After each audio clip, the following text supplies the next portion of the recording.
a live recreation. So there is the image.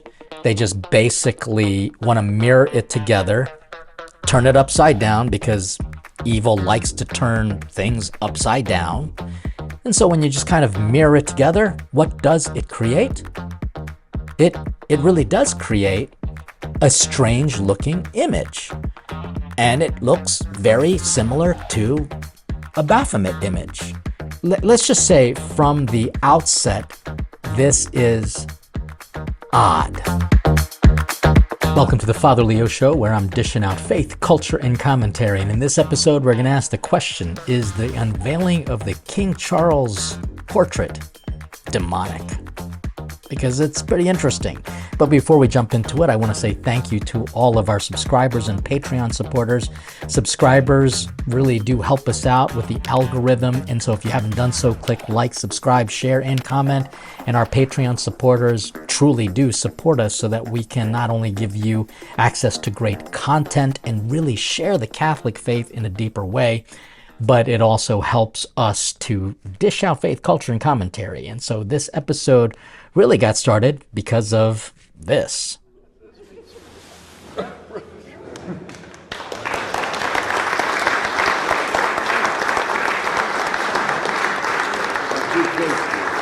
Okay, there it is.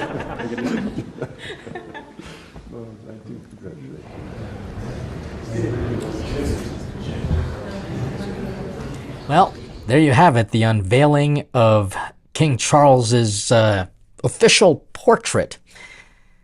Now, I am not going to make any comments about the technique because, to be honest with you, I found it very striking. The artist did a pretty unique job with it. But before we jump into it and talk about the culture as well as try to answer the question, is this subliminally a demonic image?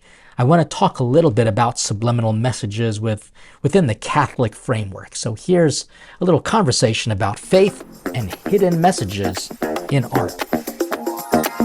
True artistry not only makes something beautiful, but it evokes contemplation. It evokes thinking, and it requires us to enter more deeply into this created thing. You know, when someone makes fun of the Blessed Mother, or for example, like a Protestant, for example, says, why do you Catholics have statues? And actually there was a movement of iconoclasts that just wanted to destroy sacred images. They're really not doing anything except for just destroying a piece of art. The only person that it really hurts might be the people who like that artwork, but the artist who made that art. And so when we think about it, who created the saints? God did. So when you reject them, you are rejecting God. When you accept art, do you think that the piece of art cares? No. But the artist who made that cares. And so I think we have to really pay attention to the message of symbolism. Symbolism is a Greek word that just basically means connection. You are making connections to a thing.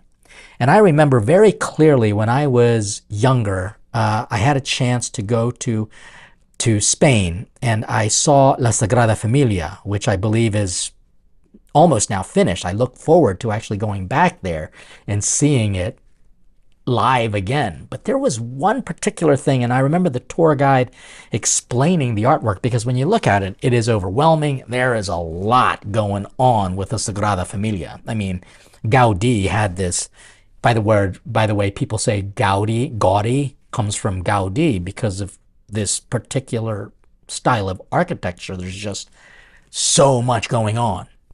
But there's one image that kind of struck me, and it was an image of a centurion, of some sort of a guard on a horse, and he has like a sword plummeting into like one of the church's spires.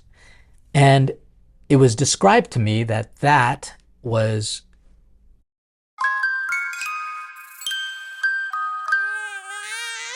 big ideas don't come easy. But when you get one, use that moment of clarity to create a new reality. to turn your pastime